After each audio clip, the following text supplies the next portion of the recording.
Bom dia, boa tarde, boa noite, pessoal.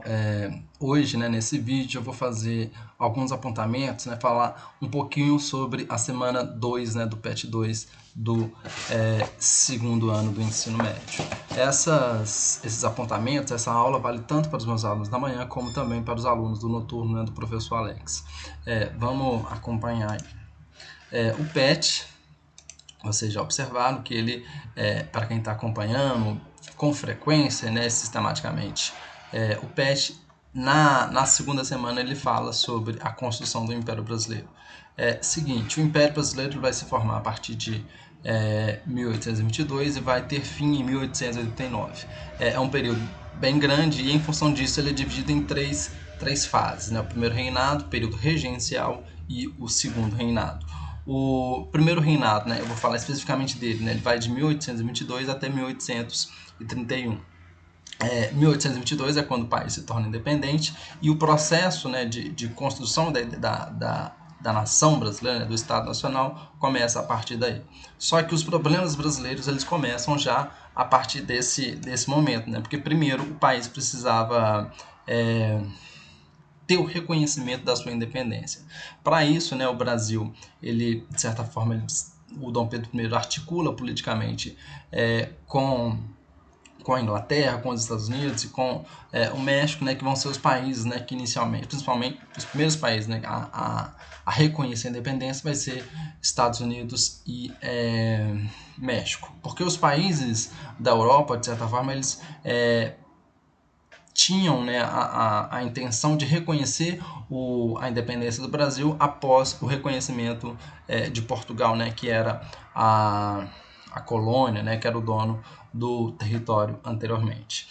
Então, os primeiros países a reconhecer a independência do Brasil vai ser Estados Unidos e México.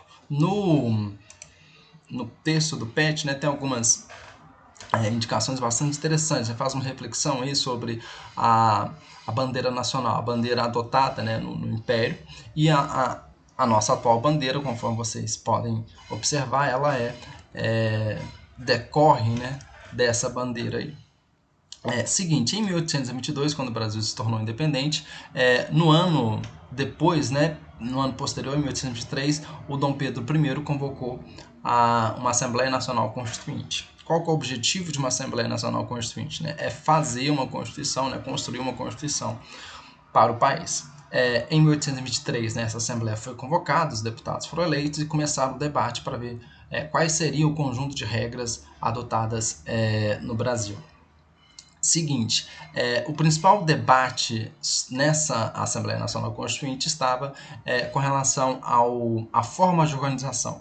Como o Brasil estaria organizado? Ele seria uma confederação, o poder estaria centralizado nas mãos do poder central, as províncias, né, os estados teriam mais autonomia, poderiam ter mais independência, né, para criar leis, entre outros desejos, né, da província. Como que seria a nossa organização? Esse debate ele não tinha consenso. E em função disso, Dom Pedro I, em 1823, ele destituiu, né? Em 1823 mesmo, né? Ele convocou em 23, e no iníciozinho de 24, final de 23, ele vai acabar destituindo essa Assembleia Nacional Constituinte. Ele outorga, melhor dizendo, uma Constituição em 1824. O que é outorgar? É impor.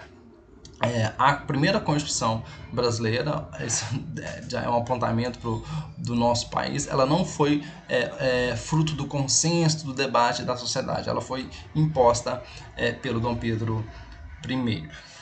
Então, essas informações que eu acabei de falar para vocês, tem aí no PET de vocês. No PET também fala do conceito de império. Né? O Brasil se torna... Por que é um império? Né?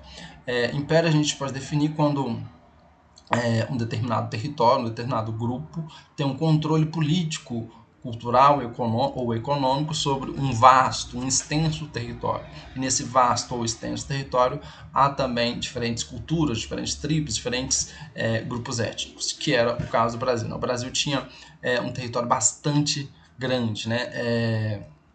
Uma característica do nosso processo de independência é que ele não foi desintegrado, né? Diferentemente da América hispânica, o Brasil, em função da vinda do Dom João VI, lá em 1808, né, contribuiu para que nós mantivéssemos o nosso território desse tamanho, né, intacto, né? Nós tivemos poucas perdas, né, como, por exemplo, da cisplatina, que eu vou falar daqui a pouco. Seguinte, no PET tem a indicação desse vídeo, mas ele não abre. Então, vamos ver aqui se ele vai abrir agora por acaso. Todas as outras vezes que eu tentei, ficou dessa forma indisponível. Em função disso, eu sugiro para vocês que vocês vejam esse vídeo do primeiro reinado, só tacar lá no Google primeiro reinado que vocês vão ter acesso a esse vídeo. Esse vídeo é do canal Se Liga Nessa História. É bastante sucinto, né? Então, para substituir o vídeo aí do PET, né, que não tá abrindo, está indisponível, vocês podem ter acesso no YouTube aí, pelo desse canal, desse vídeo que eu acompanho. Esse canal é bastante interessante. O apresentador, né, é meio hilário e traz informações bastante fidedignas, né, com relação ao período histórico, a esse período histórico brasileiro. Então, voltando pro PET, né, que é o material que vocês têm acesso, tem essa indicação, mas ela não funciona, então para isso vocês vão ver o vídeo que eu indiquei. Além dessa página que começa a falar do primeiro reinado, né, da construção do Império, vocês também podem ter acesso a esse conteúdo pelo livro didático. Começa na página 148, né, vai estar falando do primeiro reinado. Poucas páginas, da página 148 até a página 155, que tem o conteúdo do primeiro reinado. Seguinte, conforme eu tinha dito para vocês antes, né, o Império ele é dividido em três. O primeiro reinado vai de 1822 até 1831, que é quando Dom Pedro I governa, né, o país. Só que esse período foi marcado por muitos desgastes econômicos, financeiros e políticos pela figura do próprio Dom Pedro I, né, pelos conflitos que ele se envolveu. Um dos primeiros desgastes políticos e econômicos que ele vai ter vai ser com relação à Cisplatina, né? Uma região, né, bem ao extremo sul da América Portuguesa, que o Brasil, né, tinha interesse de ter o controle efetivo dessa região. O Brasil e a Argentina tinham interesses em controlar, em anexar esse território para si. Entretanto, a Guerra Cisplatina ela não vai ter um vencedor, né? Nem Brasil nem a Argentina conseguiram se apropriar desse território, né, por uma intervenção, negociação, diplomacia inglesa. Esse território ele vai acabar se tornando independente. Então, nem o Brasil nem a Argentina se apropriaram desse território. Só que nesse processo, o Brasil ele gastou muito dinheiro, né, nessa guerra, né, nesse conflito. E isso fez com que os cofres públicos, né, se esvaziassem. Além do conflito da Cisplatina, o Dom Pedro I tem também a Confederação do Equador, né, que vai ser uma rebelião, uma revolta que ocorre em Pernambuco, que tinha como objetivo se separar do restante do território brasileiro e formar uma república. Além de Pernambuco, Ceará, Paraíba, outros estados, né, outras províncias ali estiveram juntos nesse processo de tentativa de separação do Brasil. O Dom Pedro I também vai gastar muito dinheiro nesse processo, mas era importante para que ele pessoalmente saísse vitorioso para uma demonstração de que ele tinha um controle do território nacional. A Guerra da Cisplatina, a Confederação do Equador, acrescidos, né, ao fato de ele ser um conhecido, como posso falar, que tinha amantes, né, que era conhecido na corte brasileira, desgastava muito, né, contribuía para o desgaste da sua imagem.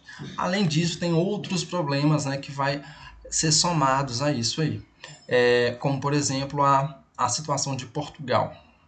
O Brasil era um país independente, mas quem era o rei Portugal era Dom João VI, né, que esteve aqui no Brasil no chamado período joanino. Ele era pai do Dom Pedro I e ele tinha falecido. E aí o Dom Pedro I tinha que decidir em qual local, né, ele ia reinar, se em Portugal ou no Brasil. Ele decide permanecer no Brasil, só que opta por deixar, né, o reino de Portugal para sua filha. Promete a sua filha, a Dom Miguel, né, acerta, melhor dizendo, o casamento da sua filha com o Dom Miguel, que seria um administrador temporário até que a sua filha, que era uma filha pequena, pudesse assumir o trono. Entretanto, esse Dom Miguel dá um golpe de Estado, articulando-se, né, com as elites portuguesas. Lá ele não aceita essa interferência do Dom Pedro I, né, nos assuntos de Portugal, e acaba dando um golpe e se coroa, né, rei de Portugal. O Dom Pedro I, então, fica cada vez mais desgastado. A Guerra da Cisplatina, a Confederação do Equador, os seus envolvimentos amorosos, a sua preocupação com o que estava ocorrendo em Portugal, faz com que ele tenha um desgaste muito grande. Além disso, ele não era muito adepto de críticas políticas. Os jornais liberais brasileiros, que estão começando a surgir na época, começam a fazer algumas críticas a ele, e ele não consegue controlar isso. E numa das suas viagens, ele tinha saído daqui das Minas Gerais, volta para o Rio de Janeiro, ocorre a chamada Noite das Garrafadas, né, onde os brasileiros recebem alguns portugueses com garrafadas, né, atiram garrafadas nos portugueses. Essa Noite das Garrafadas, né, vai ser o estopim, né, para que o Dom Pedro I abdique do trono brasileiro, porque ele não aguenta mais, né? A sua permanência no poder está cada vez mais insustentável, e ele abdica em 1831. Bom, rapidamente é isso. Quero lembrar para vocês que nós estamos no Conexão Escola disponível, né, para tirar dúvida, perguntar qualquer coisa. Um abraço e até mais.